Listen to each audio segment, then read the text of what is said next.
اللہ. اور ہر مسلم عاقل بالغ شرعاً پابند ہے کہ روح دینے سے پہلے اللہ کے حضور اپنا معاملہ درست کر دے. وہاں تو کوئی چھڑا نہیں سکے گا. بخاری شریف میں ہے کہ آپ نے اپنی پھوپھی حضرت صفیہ کو کہا یا صفیہ عامت رسول اللہ صلی اللہ علیہ وسلم سلینی ما شئت فإنی لا املک لک عند اللہ شیئا. اے صفیہ پیغمبر کی پھوپھی جو لینا ہو یہی لے لے. قیامت کے دن مجھے آوازیں نہ دینا, میں وہاں کچھ نہیں کر سکتا ہوں. اوہو ویا فاطمہ بنت رسول اللہ صلی اللہ علیہ وسلم سلینی ما شئت, جو مانگنا ہو مانگو اے میری پیاری بیٹی. فإنی لا املک لک عند اللہ شیئا. نمبر سے ایک عزیز اور قریب کو خطاب کیا آپ نے کہ جو لینا ہو یہی لے لو, وہاں مجھے آوازیں نہ لگانا, میں کچھ نہیں کر سکوں گا. اور حضرت فرماتے ہیں قیامت کے دن ایک شخص آئے گا اور اس کی گردن پر اونٹ پڑا ہوگا اور چیخے گا یا محمد یا محمد.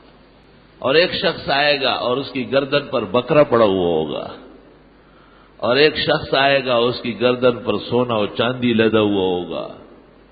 اور ایک شخص آئے گا اور اس کی گردن پر 7ویں زمین تک زمین پڑی ہوگی.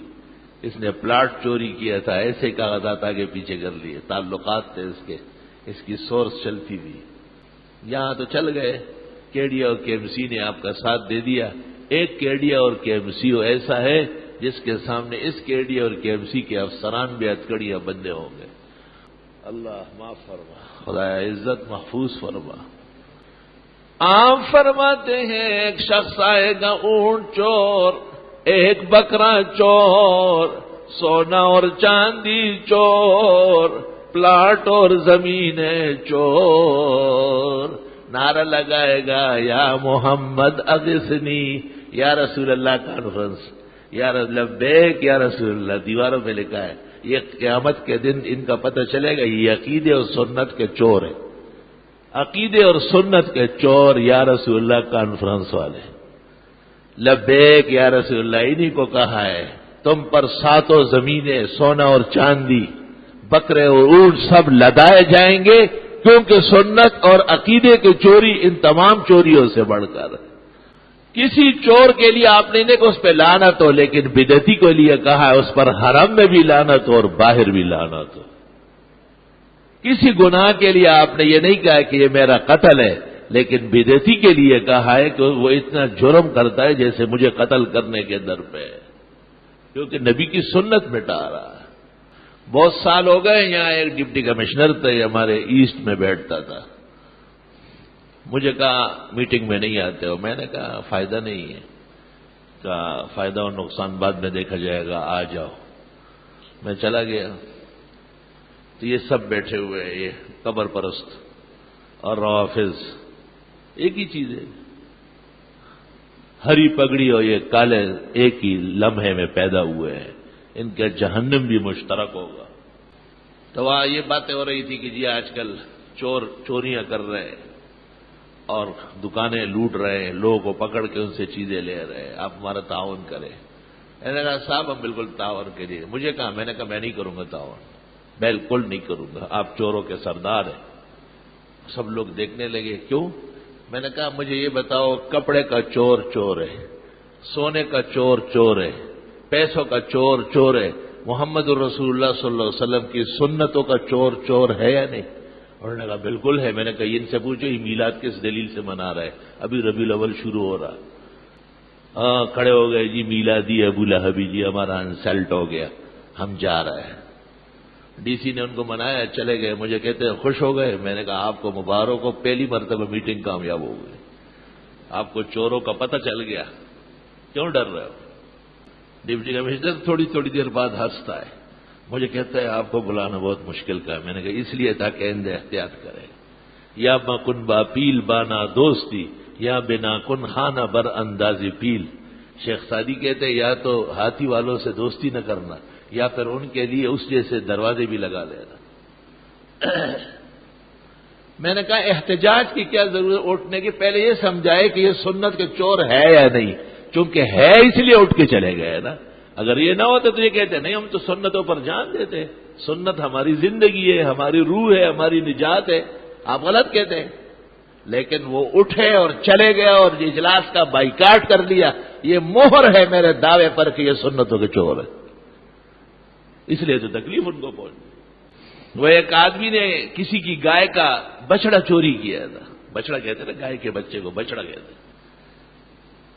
چوری کر کے کہیں لے کے چھپایا تھا۔ ویسے ہی دو چار آدمی بیٹھے ہوئے تھے، بات چیت کر رہے تھے، اس نے دور سے دیکھا، کہا کیا بچڑا بچڑا کرتے ہو؟ انہوں نے کہا یہی بچڑے کا چور ہے، یہی بچڑا چور ہے۔ سنت پورا موجودہ دنیا اور ایسی 10 اور ہو جائے، حضرت صلی اللہ علیہ وسلم کی ایک سنت اس سے زیادہ قیمتی ہے۔ سنت کوئی دور کے اعمال ہے، وہ دائیں ہاتھ سے کھاؤ اور پیو سنت ہے، دائیں ہاتھ سے تسبیح گھماؤ سنت ہے، بغیر عذر کے بائیں ہاتھ نہ لگاؤ، ہمیشہ سر ڈھکو سنت ہے، کھانا کھاتے وقت بھی سر ڈھکا ہوا ہو، طہارت خانے جاتے ہوئے بھی سر ڈھکا ہوا ہو، بہتر ہے کوئی اور ٹوپی جو عبادت والی اس کے علاوہ سر پہ رکھ کے اندر چلے جائے۔ ننگے پیر چلنا اور ننگے سر چلنا خلاف سنت ہے۔ فتاوی شام معارف السنن برے پڑے۔ اللہ، دائیں ہاتھ خیر کے کاموں میں آگے کرنا سنت طریقہ ہے، دائیں ہاتھ میں انشاءاللہ اعمال نامہ ملے گا۔ وہاں جو کچھ ملنے والا ہے اس کی تیاری یہاں سے ہے۔ کڈی ودی بھی راوڑی اور تالب رایا بلکڑی، دیا وہیں سے لانا ہوگا، ادھر سے جلا کے آؤ گے۔ اس خوشی کڑا تر قیامت ہو قرار پروت یا سلامتا۔ اب قیامت تک آرام سے رہو، تسلی و خوشی بناؤ، نم کنو مدل عروس۔ دیا یہیں سے جلانا ہے، اور دیے میں جو تیل جلتا ہے وہ ضروری ہے کہ صاف ستھرا ہو، توحید و سنت کا ہو، اور دیا تو ہر انسان کو دیا گیا ہے۔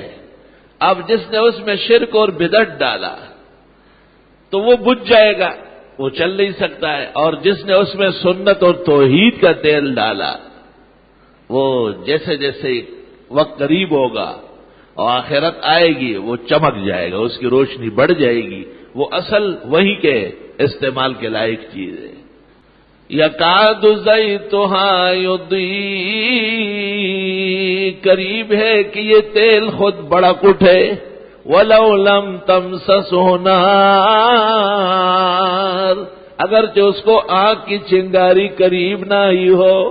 السلام علیکم جی دوستو، آپ نے دیکھا اور سنا شیخ مفتی ظہور علی خان رحمۃ اللہ علیہ کو کہ شیخ مفتی ظہور علی خان رحمۃ اللہ علیہ کیا بیان فرما رہے تھے۔